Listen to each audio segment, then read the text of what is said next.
Well, I think that this is a great committee meeting, and the beautiful thing is here, it would be terrible of us to ignore all the constituents' response here today. Obviously, there's a huge demand out there for Visit Florida still in Enterprise Florida, but I think we have to start from zero, and I think what we'll do is we'll go from this, and we'll present it to the speaker, perhaps let him know all of these concerns we heard today. We're going to go back through our appearance cards, and we're going to see, we're going to weigh this thing heavily.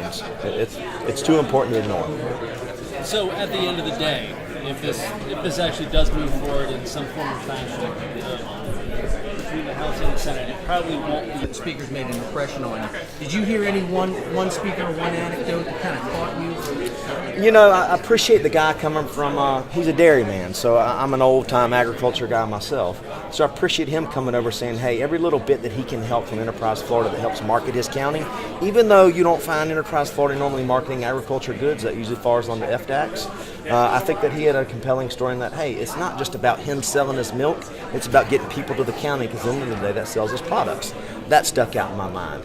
The other side of that, there's a guy that came up here, said he was in business, and he goes, hey, I've never gotten any help, and so I applaud y'all for doing that. So, and I can't remember where he was from. I want to say it was Sarasota. And then I think the other one on that side that really caught my attention was the server in Orlando. The heart of where tourism is from, and this guy's a server, this is what he does, and he says, hey, it's the right thing for you guys to be good stewards of your money. And, so there were really three that caught my attention today. You said that the idea of not funding these organizations, you still might do that, you just put a bill forward, a new bill in your committee saying, we're rid of these organizations. How are you going to square those two ideas that we still might fund them, yet I just voted for a bill to get rid of these organizations? Hey, I voted to reset it to zero, 100%, and that is absolutely what I've said from the get-go, and I'll stand by that moving forward. I will make some arguments to maybe change some of that, but at this point, we got to start from zero. We have to scratch it up. I'm not afraid to shake it up, and don't forget, where I'm from is very rural. Enterprise Florida doesn't do much for House District 7 where I live. My concern is House District 7, the rural counties, Tallahassee, which is part of my district, but I consider the whole Tallahassee my district. We need to help the counties and the people that genuinely need help. I don't care what your political affiliation is. We have to find a way to help those counties that need that help. You heard that today. The bigger guys are going to take care of themselves. That doesn't mean we throw them under the bus. It just means we need to focus those dollars where we can get the best bang for our buck, the people that really need it. If those two things exist, is there another vehicle for incentives for House besides Enterprise Florida and Visit Florida? The idea of passing incentives but doing it in some other way, passing this bill, getting rid of those organizations and still having incentives? I'd say it's a political process. There's always a chance. There's always a hybrid form out there somewhere.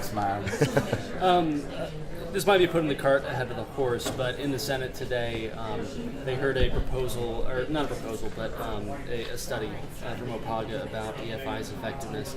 One of the top line issues was, refocus on small businesses instead of the large businesses that they're currently working on. Also, the chair of that committee, Senator Brandis, said that a bill like this one, he doesn't see somebody in the Senate picking that up. What do you make of the idea of working with the Senate on this big issue, and then what do you make of the possibility of trying to refocus on smaller businesses instead? Our government's made up. We have, I call it, three chambers. That's what it is. You have the Senate, the House, and the governor's office. And so I can't speak for the Senate. I'm not sure where they're at. All I can speak for is over here on us trying to move this over on the House side. But I would always say, I don't care what it is, there's always options, there's always hybrid versions. And I'm not giving you the runaround, that's the truth. I think we have to find a way. Maybe we shake it back up, maybe it's not called Enterprise Florida, maybe we tie that money harder, we put more teeth in those proposals moving forward. Because there are bad deals out there that were made where companies have taken money, taken cash, taken the tax credits, and they've left. And they've left us holding the bill. And I can tell you that right now, one of them spoke today. Another one, great example, Klausner Logging. He's from over there on the eastern side of House District 7.